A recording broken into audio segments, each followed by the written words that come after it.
Good morning to everyone. Thank you for joining us. I know that several of us have had difficulty getting here, or the morning traffic was usual for Los Angeles.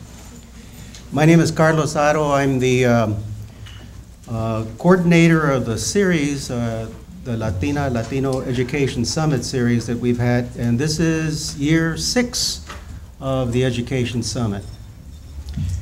We are heavily invested in educational research at the Chicano Studies Research Center, and we thought very early on, well, let me backtrack. Last year was the 40th anniversary of the Chicano Studies Research Center. The 40th anniversary of the center. Established in 1969. Most of you were not born in 1969. Some of us were born before 1969. And some of us were here as students in the 60s. And we conceptualized a research center. Well, at that time we called it the Mexican American Cultural Center. This is 1968 when it was proposed. But it was established in 1969 and it evolved. My first term as assistant director of the center was 1975. The director at the time was Professor Juan Gomez-Quiñones, an eminent historian of Chicano studies, Chicano history, who is still with us. He's still teaching. And I'm very, very pleased to say that he's my compadre. We worked together to establish the foundation for the center. I left the center in 1982, went on to be an assistant dean of international studies for 18 years, but I was recruited by the faculty person that I'm going to introduce now. Professor John Noriega was appointed director of the center in 2002. What we might be able to do at the center in this new era. In this new era for the center, it continues the good work that was founded in the 1969. At the back of the room, you see one of the fruits of the labor of the center, and that's the publications outlet. It not only publishes Aslan, the longest living journal of Chicano studies. It continues today. It was founded in 1970 by Juan Gomez-Quiñones. It continues today to produce monographs, policy briefs, and other items that are necessary for research and teaching in the field. The center was celebrating its 40th anniversary in 2010, 2011, and I was very, very pleased to be at the Los Angeles City Council meeting when they commemorated that event, a little late, but they commemorated the 40th anniversary by giving the center a plaque, and I received it on behalf of the center, and I finally have the opportunity to give it to the director of the Chicano Studies Research Center, Professor John Noriega. I'm going to ask you to come up and receive the plaque from the Los Angeles City Council.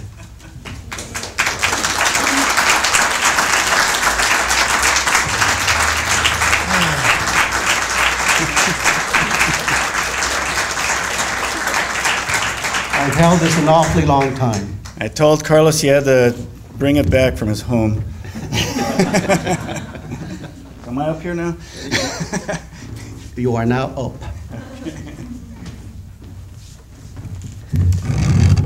Well, thank you, Carlos. Wait a minute, Carlos, you had 2 pages of stuff here about me you didn't read.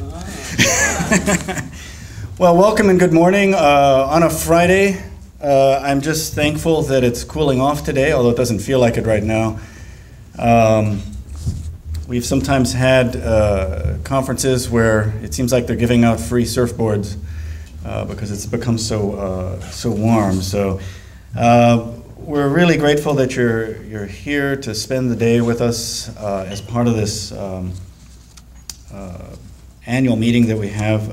This year is very special, it's very distinct, and I'll get to that in a moment. But I want to just first lay out the framework, build upon some of what Carlos said. I'm not going to take you far back in time, although I could. In 1969, I was the first director of the Chicano Studies Research Center. At the time, given that they were all students, they couldn't trust anybody over 30, so they hired a 9-year-old. Look ahead to the future, I was able to hire Carlos back once we were both adults.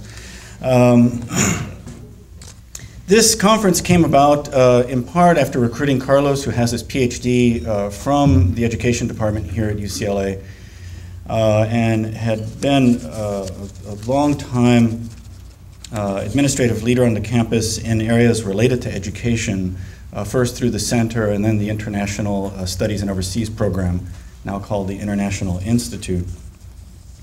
And so we knew we wanted to make education a cornerstone of what we were doing at the center.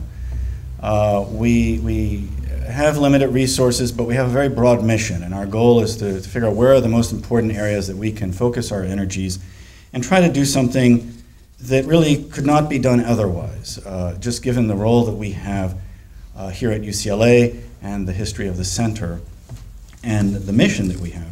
And so we wanted to focus on education, and one of the unique things about UCLA is the education department and the number of PhD, Chicano and Chicano PhDs that it produces, but also the faculty. It's one of the more diverse faculty on the campus with respect to Chicano and Latino faculty. And so it wasn't as though there was something that needed to be done on the campus per se. There was more an effort to try to connect the dots between the campus, between what happens on the ground, as it were, in schools, and then in terms of the advocacy and leadership issues. And so we did the kind of thing that you do to start such an effort. We had a dinner. And it was at my house, in a very small dining room where we added an extension. And we brought together the faculty from the education department with some of the leadership off the campus. The new president of the LA Unified School District, Jose Huizar, who's now a councilman, his assistant, Monica Garcia, who's now the head of the LAUSD, the head of the Montebello School District, MALDEF. And we just had to, around the table, bring together a group of folks, and we realized that this hadn't happened before. That those who are deeply committed to and engaged with addressing the issue on the advocacy and the implementation side, and those who are committed to studying educational issues and putting new knowledge out into the policy arena, that in this case hadn't really met with each other, and that this was an important thing that we could do. And out of those discussions, we had several dinners and really came up with the idea of an annual summit that was designed not just to push out the research that's being done on the campus, that happens already, but to create forums in which there could be a dialogue among all of the stakeholders, not just the scholars and the educators, but also the administrators, the advocates, the community representatives, the policymakers, but also the students and the parents. And what we've tried to do after the first one is define key areas where we thought that by doing that, we could help push things forward a little bit. And we've looked at various issues, starting with the educational pipeline, focusing on community colleges, which are very distinct with respect to the Mexican-American population, as really a primary gateway for PhD production in a way that is not true of any other group, including other Latino groups. School governance, where we actually brought in leadership to talk about the issues from their perspective. AB 540 students, and more recently, school finance. Now, reading through all, these are important issues. We're very committed to them. They are areas that absolutely need to be addressed, understood, and in many ways improved. They can also be understood as problems. These are part of the dysfunctions of an educational system that when I started as director almost 10 years ago, we realized that the Latino population accounted for 72% of the public's enrollments in Los Angeles. And the white population was about 8.5%, 9%. But when you looked at the educational policy, you wouldn't say that it had that framework or that balance. So these are important.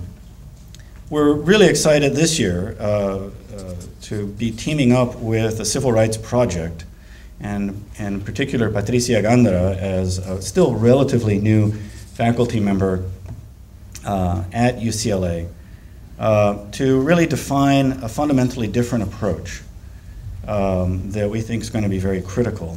And that is to look at the students as really a key factor bringing assets to the table in terms of improving education. Rather than looking at the systemic or structural problems, let's really look at where we can find important assets that by understanding, by utilizing them, we can really improve the educational outcomes for these and other students. I'm going to introduce Patricia, who's worked very closely over the last year with Carlos, providing the academic leadership in defining this program today of identifying many of the speakers and helping to shape this as really an intervention within the series of the Educational Summit itself, but part of an important emphasis, I think, within the field broadly in terms of educational improvement. Now, like Carlos, Patricia received her PhD here at UCLA in educational psychology and has been a bilingual school psychologist, worked as a social scientist at the RAND Corporation, and was a director of educational research for the California State Legislature. And since 1990, she's been a professor in the University of California system. And coming to UCLA, she is also here the director or the co-director of the Civil Rights Project. And this is an important effort. She and Gary Orfield, the center previously being at Harvard University, is a internationally renowned research center focusing on issues of civil rights and equal opportunity for racial and ethnic groups in the United States. So we're really we're delighted to be working with Patricia and the center on this. I really look forward to the discussions throughout the day and the discussions at the end, where we really want to have your input to help us think through where we go next year. This has been a part of the conference from the beginning, that we identify academic leadership to help us define a critical issue, but in the dialogues and in the presentation of that, we want the feedback to come back to us. Where can we best help take the next step from this perspective? Now, I have a little bit of an irony here before I invite Patricia up here. Having all this talk about education, our education summit, I have to go teach. Carlos didn't look at my teaching schedule, but I teach Friday mornings, so I will be back after lunch to follow up and be part of the closing sessions. But we're really excited to have y'all here. We have a full house. We had a waiting list. So we look forward to this, and I'll be watching the morning sessions on iTunes once Mike uploads it. So with that, I want to introduce our kind of academic leader in this effort, Patricia Gandara.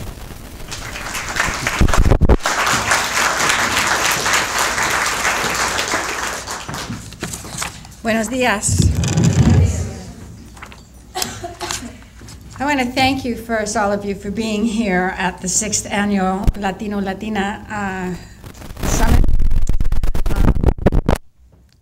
This year, we want to depart from the more standard analyses of issues facing the Latino community to focus on the strengths that exist within this community and to highlight researchers who've been leading the way in building on those strengths. For too long, we've been trying to hold back the forces that would rob the Latino community of its cultural and linguistic strengths, telling us that these are really deficits that we just need to fix. We don't think so. We think it's time to take the offensive and articulate an agenda that speaks to not just, quote, closing achievement gaps, but in fact creating superior outcomes for Latino students by building on their natural assets.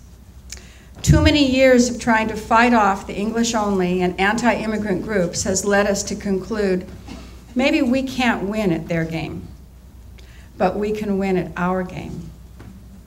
Let's us frame the issues and frame the debate.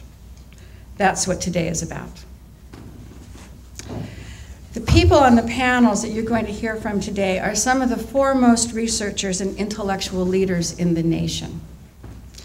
And I want to thank them right now. We'll thank them at the end, but at the end, things sometimes get a little bit rushed, and sometimes people have had to leave. So I just want to make sure that that I express my gratitude to the folks who've come here to be with us today on our panels.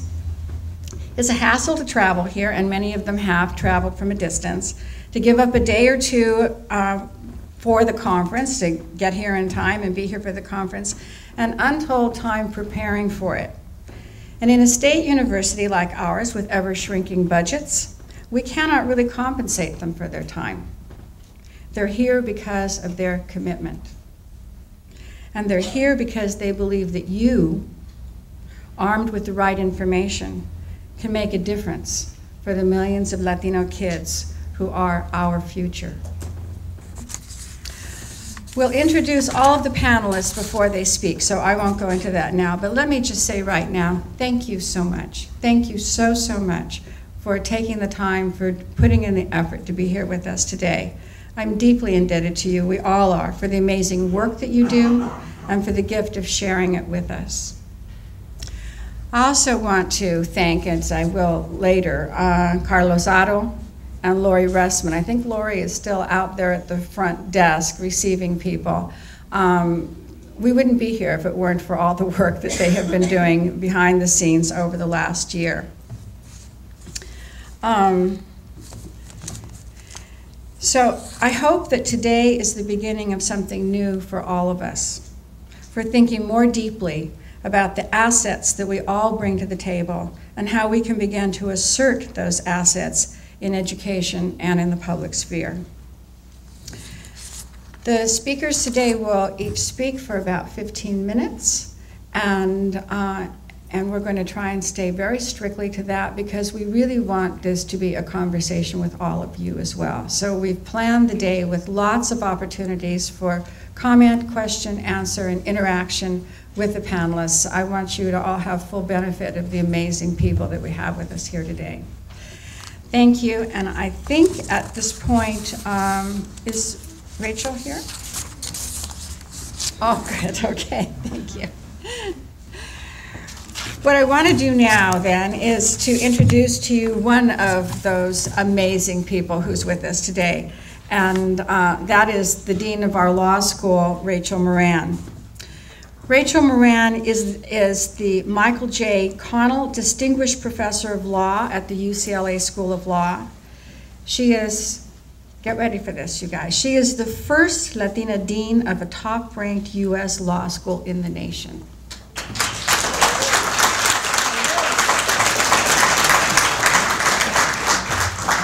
She was previously the Robert D. and Leslie K. Raven Professor of Law at UC Berkeley. And I know during the years that she was there, because it was oftentimes hard to find her, she was being wooed by almost every law school in the country. We are extraordinarily lucky that she decided to come here. She's also a founding faculty member of the UC Irvine Law School, which just recently got underway, and she was absolutely central in all of those efforts establishing a new law school. Rachel received a Distinguished Teaching Award in 1995. From 1993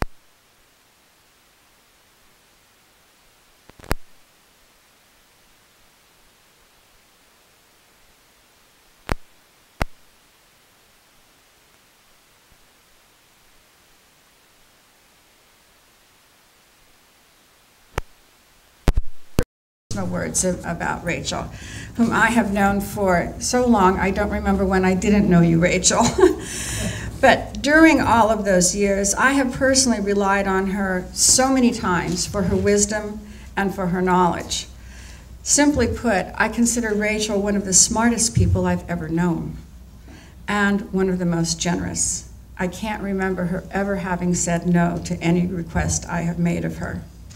We're so lucky to have her here at UCLA, and so fortunate to have her here this morning to kick off our day. Thank you, Rachel.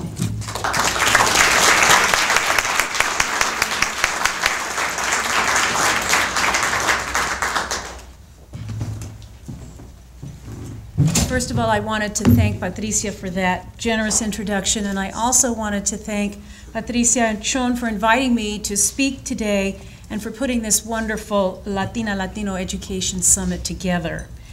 In anticipation of what I am sure are going to be very stimulating panels to follow, I hope to have a conversation with you about an issue of tremendous importance to our nation, the educational attainment of Latino students. In talking about these issues, I will use some of my own experiences as a way to think about the statistical picture and the structural problems that Latinos confront in the educational system. I feel fortunate to be able to share this story with so many leading academics who undoubtedly can offer their own unique insights into these concerns. When I was an elementary school student, I was walking down the hall one day when I overheard a teacher say, "Such a bright girl. Too bad, there's no future for her."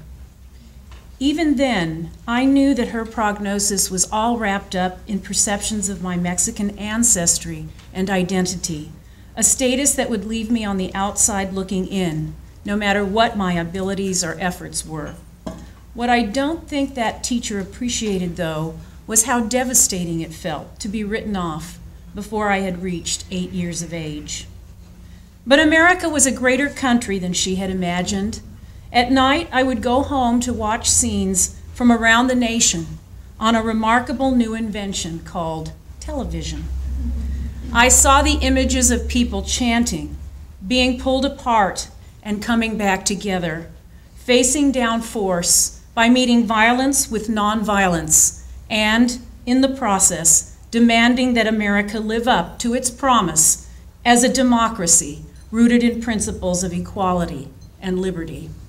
As a child, I did not realize that those brave individuals would change my life by redefining the structures of opportunity through social activism and legal struggle. These efforts would redefine the parameters of my future, making it possible for me to stand here today as the Dean of UCLA School of Law. But the process of social change takes time. And in the meanwhile, there were other people who reached out to me, nurtured me, and helped me to love learning for its own sake. My parents were the most important role models I had. They loved me unconditionally, and they prepared me for a fulfilled life. But they were not alone by any means. At the same time that one teacher was bemoaning my fate, another one, Mrs. Lola Clevenger, was convincing me that I had potential. She instilled in me an excitement about ideas, and she made me feel that I fully belonged in her second grade class. At a time when I wondered about my place at school, she reached out and showed me how I could transcend the pettiness of the moment by transporting myself with books and projects. I don't think we ever forget the people who mentor us when we need it the most.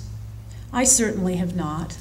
In fact, when I won a Distinguished Teaching Award at the Berkeley campus, I mentioned Mrs. Clevenger as a role model. She had shown me that for all of us, learning is a search for meaning and a validation of who we are and why we are here. When asked about my own teaching style, I knew that any success that I had enjoyed stemmed from that early experience of connection and possibility. In my essay, I recalled, and I quote, that though there are times when I am tired and when I fail, at my best moments, I reach out to the sad, lonely child in each of us, still searching for Mrs. Clevenger. Although much has changed since the days of the civil rights battles of the 1960s, there is no doubt that having motivated teachers and mentors at an early age still matters deeply. Latino students today often live in segregated neighborhoods in households that are marked by poverty. Though these may be loving homes, parents often have low levels of educational attainment that prevent them from sharing information about the pathways to school success and higher education. In some cases, language can be an added barrier to participation, and immigration status can leave parents feeling vulnerable and ill-equipped to speak out on behalf of their children. At times, families may plant the seeds of aspiration, but not know exactly how to cultivate these seeds so that they grow into attainment. In their book, Dream in Color, Linda and Loretta Sanchez, who I believe are the first and only sisters to be elected to the U.S. House of Representatives, and I must mention here that Linda Sanchez is a UCLA law graduate. In their book, the Sanchez sisters recall how their parents nurtured hopes for their future. Loretta remembers that one of her father's favorite sayings was, quote, "Don't let anybody ever tell you you're a dumb Mexican," end quote. She realized that he must have heard this phrase often as an immigrant from Mexico with a very limited education and with Spanish as his first language. When Loretta received an assignment that had her stumped, both of her parents, despite their own lack of extensive schooling, stepped in to help her think about solutions. She learned an important lesson. If you defeat yourself, nothing will get done. But if you remain calm, look at every possibility, and work with other people, you're sure to come up with a solution. Even so, when the time came to make decisions about college, Loretta's parents could not offer her concrete advice, and so she was left to rely on a school administrator who was not particularly committed to making certain that Loretta made the most of her opportunities. Today, Latinos' educational success continues to depend on early intervention, high-quality teachers, and systems of mentoring and support. According to a study of a universal preschool program in Oklahoma, Latinos benefited more than any other group from access to this early enrichment experience. For the effects to endure, however, it is key that preschool lead to a strong program of elementary and then secondary education. Yet Latinos are now the group most likely to attend schools that are hyper-segregated by race, ethnicity, and poverty, and they tend to be taught by teachers with less impressive credentials in schools with fewer resources than those that their white peers attend. Latino students are more than twice as likely to be poor as white students and are more likely to grow up in the most intensely poverty-stricken families. As a result, Latino children suffer from the effects of material want, including lack of health care and poor nutrition. Indeed, when I went to elementary school in Calexico, California, I remember that many of my Latino classmates showed up hungry. I could hear their stomachs growling until mid-morning when trays with cartons of milk arrived, part of a federal nutritional program and our own childhood version of a coffee break. After we had our milk, the classroom felt different when the hunger pangs stilled. I suspect that the learning process felt different too. The Latino population is the fastest growing in the United States, but it continues to lag behind in educational attainment. Between 1987 and 2007, the number of Latino students in public schools doubled from 11% to 21%, and the Census Bureau predicts that by 2021, 1 in 4 pupils will be Latino. In states like California and Texas, the numbers are even larger. Yet in 2005, only 58% of Latinos graduated from high school on time, as compared to 78% of whites. This disparity correlated with an ongoing achievement gap as measured by standardized tests in reading and mathematics. For example, according to the National Assessment of Educational Progress, 86% of Latino 8th graders scored below grade level in reading, as compared to 62% of white 8th graders in 2007. I should add that I find these statistics alarming because of the overall poor student performance and not just that of Latino students. These numbers reveal that a growing segment of the population, and in California the single largest racial or ethnic group, is not developing the human capital necessary to participate in an economy predicated on technology and complex services. Faced with these facts, the state, sadly, has disinvested in the education of Latinos in various ways. First, in the wake of Proposition 13, California's fiscal investment in kindergarten through 12th grade, much less preschool, has faltered. These are developments that have hurt all public school students, but those in less affluent districts have the fewest options to fill the funding gap. Second, although Latinos today are by some measure the most segregated student body in America, the federal courts have retreated from any commitment to integration. Not only are court-ordered desegregation decrees drawing to a close, but a recent U.S. Supreme Court decision now makes it difficult for local communities to adopt even voluntary integration plans, should they have the political will to do so. Third, the state has adopted policies that hamper the school's flexibility to deal with the needs of Latino students. So, for example, with Proposition 227, California adopted a single method of addressing the needs of English language learners, a substantial segment of the Latino student body, thereby limiting teachers' options to tailor instruction to the particular needs of the children they teach. Finally, there are fewer avenues for parents to participate in educational reform at the school level. Although federal laws try to capitalize on the role of parents as teachers and mentors for their children, the provisions do not engage parents in questions of educational policy. Moreover, federal courts have consistently narrowed the ability of parents and children to bring private lawsuits to enforce educational access and equity. I acknowledge that these problems, both separately and cumulatively, are serious and especially intractable in the current budgetary climate. Even so, there is much that can be done at an individual and collective level. As individuals and members of organizations, we need to publicize these issues through the outlets available to us. As leading academics, you have many ways to make your voices heard. But we also need to reach beyond the academy to raise awareness among members of the general public. Each of you can be an ambassador for improving educational attainment among Latinos. You can talk to people you know, you can participate in organizations that address these concerns, and you can write op-eds and blogs on the topic. At an individual level, you also can be a mentor to someone who needs your help. Abel Jimenez, the son of immigrant parents, describes how he struggled at UC Irvine until he joined an organization called Mexican American Engineers and Scientists, MAES. He had been on academic probation, but by joining peers in study groups, looking at previous tests and notes from other club members, and enjoying their company as friends and colleagues, he was able to stay in the engineering program and graduate. He describes joining MAES as, quote, the turning point of my academic focus at UCI, end quote, and highlights the importance of having a mentor who understood the balance he was trying to strike between work, family obligations, and his studies.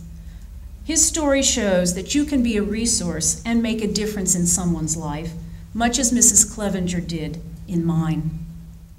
At a collective level, and despite the seemingly long odds, Latino community groups, educational organizations, and civil rights advocates must continue to press for reform. For example, the Obama administration has appropriated an unprecedented amount of funds to support public education. Substantial monies are being allocated through the Race to the Top program. In the first round of the competition, only 2 states received grants, Delaware and Tennessee. In the second round, awards were made to the District of Columbia, Florida, Georgia, Hawaii, Massachusetts, New York, North Carolina, Ohio, and Rhode Island. Although New York and Florida are high immigrant receiving states with significant Latino populations, notably missing from the list are states in the western region of the United States where many Latino children reside. In particular, California and Texas have not received any support through this program, even though they educate about half of all Latino students, almost 20 million of the 40 million Latinos in the United States in 2005. If the Latino educational crisis is to be addressed in a meaningful way, the solutions will have to begin in states like these. The problems in elementary and secondary education are compounded by the lack of support for Latinos who do graduate from high school and want to make the transition to college. As I mentioned before, in her memoir, Loretta Sanchez describes the lack of counseling she received about choosing a college and seeking financial aid, even though she was a gifted and highly successful student. Nor is her story an isolated one. I myself received advice about going to college, not from my guidance counselor, but fortuitously from Dr. Edmund Deaton, the director of a summer program in mathematics, sponsored by the National Science Foundation. If Dr. Deaton had not taken an interest in me, I very much doubt that I would have applied to Stanford University. In fact, he not only suggested that option to me, but insisted on meeting my parents to share his views on why this mattered so much. Dr. Deaton's advice was critically important to me in making strategic choices that I did not fully understand at the time. Only after I arrived at Stanford would I come to appreciate the intensely hierarchical nature of higher education. Apparently, many Latinos are in a similar situation. According to a 2010 study, Latino applicants often had academic credentials that would have permitted them to enroll in colleges and universities that were more competitive than the ones they ultimately chose. Despite the fact that Latinos are in some sense overqualified, they nonetheless have lagged in college completion rates. The problem is particularly serious at less competitive institutions where already low overall rates of graduation dip even lower for Latinos. At the bottom 10 schools, only 17% of Latinos matriculated within a 6-year period. There is a gap even at selective institutions, though the overall numbers are considerably better.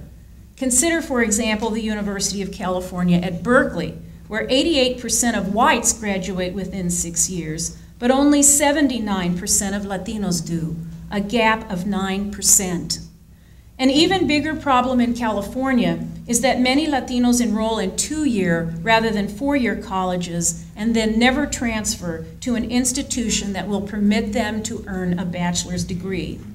The state has sought to invest in community college as an accessible and affordable way to pursue higher education.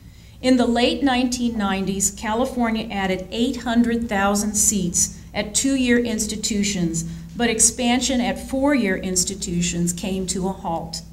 Reflecting this trend, the bulk of Latinos have enrolled in community colleges. In fact, the proportion of Latinos in California who attended a 4-year college in 2005 was only 20.3%. Perhaps even more chilling, however, is the fact that of the large numbers of Latinos who enrolled in community college, fewer than 8% eventually transferred to a 4-year institution. According to a recent College Board survey, our country now ranks 12th among developed nations in the number of 25 to 34-year-olds with college degrees, when once we were first. Recently, President Barack Obama has expressed a desire for the United States to resume its place at the top of the list. The Obama administration largely has focused on reforming the student loan program and increasing Pell Grants, reforms that I might add are now in jeopardy.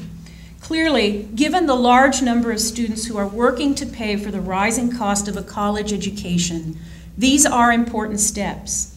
They are particularly critical in keeping the pathways of opportunity open for those with limited resources, many of whom are Latino. Yet standing alone, these measures are not enough. Until depressed college completion rates for Latinos are addressed, it will be very difficult for the United States to reclaim its #1 ranking. Steps targeted at this population's special needs are vital.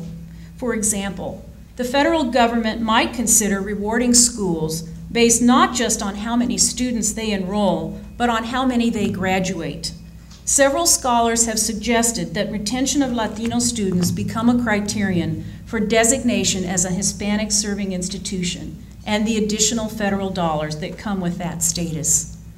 The situation in California is especially urgent because, as Martin Carnoy writes in a report for PACE at the University of California at Berkeley, without an improvement in Latino college graduation rates in the state, and I quote, California's economy could suffer down the road, making the state government's future financial problems even worse. A prospect that some might not even think possible, given current conditions. The post-war promise of California was rooted in higher education as a critical engine of economic expansion. But that promise is fading, just as Latinos need it the most. Demographics alone cannot account entirely for the shift. At least until recently, the state of Texas seemed to be adopting California's model for developing human capital at the same time that California was dismantling it. These hard truths have consequences for Latino participation in graduate and professional schools. According to a 2006 report by UCLA's Chicano Studies Research Center, for every 100 Latina children who begin school, 54 will graduate from high school, 11 will graduate from college, and 4 will pursue graduate or professional education. The statistics for Latino males are even lower. By contrast, for every 100 white female children who begin school, 84 will graduate from high school, 24 will graduate from college, and 8 will pursue graduate or professional education. The statistics for white male completion of college and graduate or professional school are actually slightly higher. The disparities in attainment are even more striking when the comparison is between Chicano and white students. As the incoming dean of UCLA School of Law, I must grapple with the fact that the enrollment of students of Mexican origin in law schools across the country has stagnated in recent years, even as the population grows by leaps and bounds. As a result, Latinos make up 3.7% of all California lawyers, though they comprise 34% of the state's population. And I make this observation not because only Latinos can serve a Latino population, but because this is a measure of how underrepresented Latinos are in the legal profession, given their general numbers. Now, this is not to say that there hasn't been progress. Today's numbers, though small, are better than when I went to law school. At Yale, I was the only person of Mexican origin in my entering class, and I joined a group called LANA, Latinos, Asians, and Native Americans, because there were not enough of us to have separate organizations. The co-chair at the time was a third-year law student whose name you may recognize, Sonia Sotomayor, the first Latina justice on the U.S. Supreme Court. Her high-profile success and that of others shows how far Latinos have come in the legal profession. The good news is that though the numbers remain small, Latino attorneys are doing very well by all accounts. In California, it is clear that most Latinos who practice law are doing so in the Los Angeles area, 53% according to a 1991 California bar survey. And this compares to the general bar, 1/3 of which practice in Los Angeles County. Now, I have to add that this statistic apparently was the most recent information available when former California Supreme Court Justice and now Professor Cruz Reynoso included it in a 2005 article on Latinos in the legal profession. Now, based on the survey that Professor and former Justice Reynoso conducted, he found that Latino lawyers have achieved considerable financial success and are highly committed to giving back to their communities in a variety of ways. And the good news is, for me, is that they also are very engaged with their law school alma maters.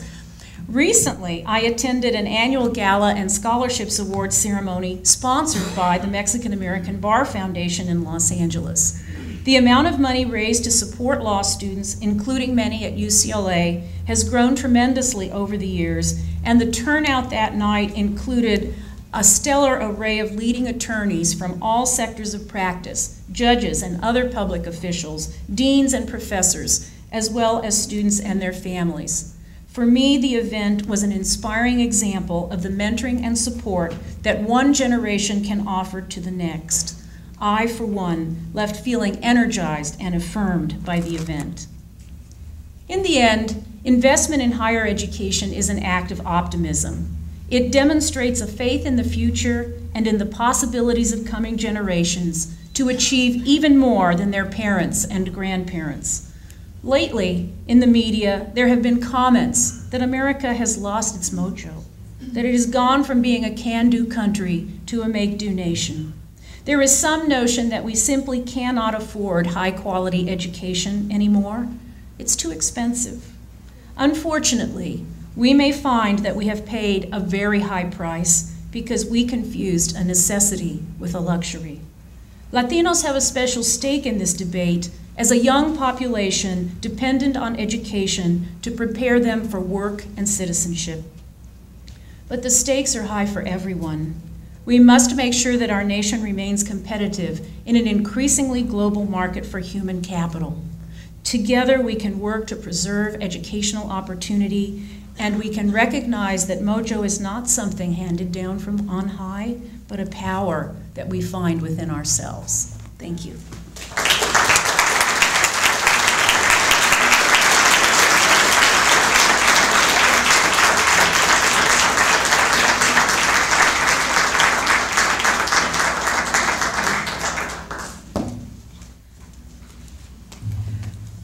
Rachel will stay with us for another 10 minutes or so. If anybody has questions, comments about the law school, about Latinos in law, or about her presentation this morning.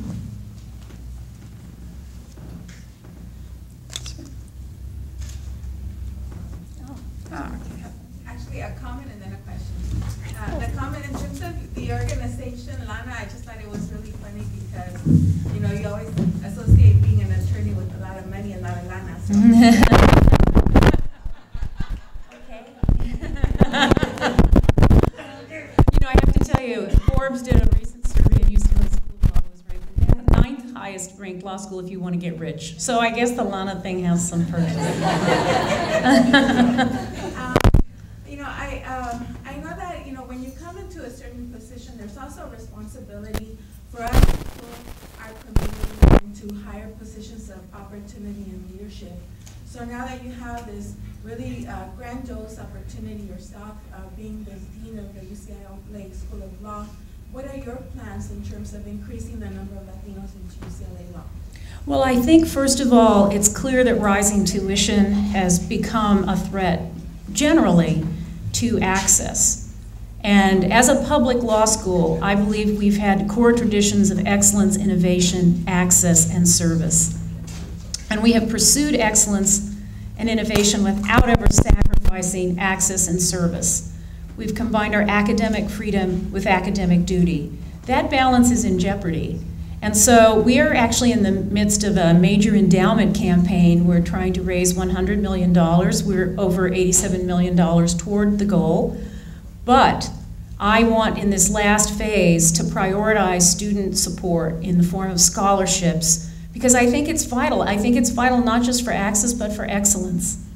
And as I'm out on the road and I meet people who have graduated, this is a very new facet for me. I mean, when you teach as a professor, you often don't know exactly what happened to all those wonderful students you had. Now I find out the remaining chapters of the story. I am amazed by what people have done with their degrees. I wish I could take the California taxpayers with me on these trips and they could see what their investment has yielded, because it's tremendous. But I also hear many stories from people who were the first in the family to go to college, the first to go to law school, and those are not just Latino students, but students from a wide swath of California. But I did get a letter from someone who actually was the son of farm workers, who came to UCLA School of Law. That changed his life. and he now represents major clients like Qualcomm. He's a very, very successful attorney, and he says, this never would have happened if I hadn't been able to have access to a place like UCLA School of Law. So my commitment is to make sure that we keep the doors of opportunity open. But truth be told, this is a national crisis. We have seen stagnation in applications across the country. So one question is, what can we do to improve the pool? Another thing that we do at UCLA is outreach. And we just actually got an award for the outreach effort. And some of that involves elementary and secondary students, and some of it involves college students who go to a kind of boot camp to help them to prepare for the law school application process and then the experience of being in law school. And I was at the National Latino Law Students Association annual meeting, and while I was there, I had people come up to me and just say, the fellows program at UCLA Law really was the reason I'm in law school. And these were not just people who went to UCLA, they went to NYU, Vanderbilt, Harvard, Berkeley. So I think that those kinds of programs are also important. So I think there are a number of ways, and I'm sure people here have other creative ideas, and I'm always open to getting suggestions for what else I can do. Yeah. How would you characterize the role of private colleges in California in the progress toward law school admissions and their participation? Well, clearly the private schools have always played an important role. Here in California, we have two great, we actually have several, public law schools. One is still in a nascent phase, but two of them are very, very highly ranked in the top 20. That's UCLA and Berkeley. And also Davis is now very highly ranked, though not in the top 20 yet. So I do think the public schools play a very significant role, and they were always more affordable. But private schools like Stanford and USC and my question really was, was focused more in terms of the private colleges and their undergraduate preparation for that graduate opportunity in law school. Well, I think, I have to say that in terms of the public schools, I do think that even now, places like Berkeley and UCLA are still more accessible because of the number of people. For example, we have the highest number of people with Pell Grants at these campuses, and we are a huge producer of human capital. And while there are other, I went to Stanford, it clearly played a role in my experience, and I think private schools do a wonderful job and they have an important role to play. I don't think they're a substitute for access to the public schools, and I think that the impact of Proposition 209 remains a serious one for access. It also is serious when, for instance, our talented students decide because of the problems in getting into the California schools that they'll go to another state. They may not come back. They may not come back to California and contribute to California's economy. So I actually feel that as a public institution, we have a special mission. At the law school, it's to produce citizen lawyers, but certainly I think at the undergraduate level, it has been to serve the people of California well, including all of the people of California with the wit and the will, based on the ability to contribute and not the ability to pay. Yeah. I think if you look around the room, there's a predominance of mujeres. Congratulations. But I'm especially interested in young Latino males. It seems like the situation of a few years ago, a few decades ago, has reversed itself when the males dominated in college and in professional schools, and now it's the opposite. So there's something that seems to be systemic that's going on with our young men. I wondered, Latino young men especially, although it really goes across the board. Yeah. I wondered if you had any comments about that situation. Well, I'm not sure anyone has given a satisfying answer to the gender gap because it's actually, more generally demographically, women increasingly are dominating higher education. And it's not clear why that's so, but the gap is somewhat larger for subgroups like Latinos and African Americans. And it's interesting because to the extent that you attribute educational attainment barriers to things like poverty or language or parental, cultural capital, whatever it might be, right? It wouldn't make sense that there's a gender difference because people are growing up in the same environments. And I wonder if we could get that hum. I don't know this machine, but I'll try. so easy. Well, I saw him do it before, but I think we just lose a little volume this way. That's fine.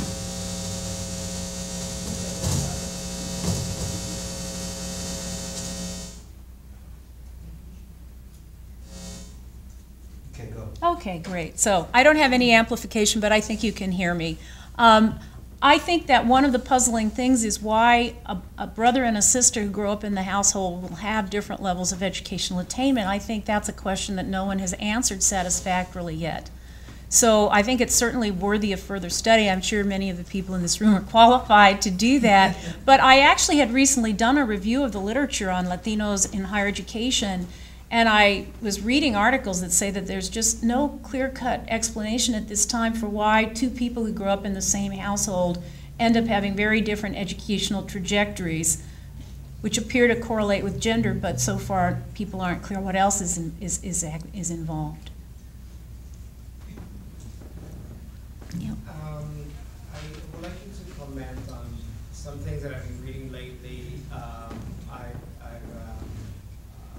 In terms of how to measure the incoming students that are applying to graduate school, to law school, by Howard Gardner, and measuring and using criterion of interpersonal, interpersonal intelligence, and also by Mr. Robert Sternberg with his Kaleidoscope program, which actually is trying to include things such as practicality, creativity, and wisdom, into the variables that are used to assess, incoming students to the university.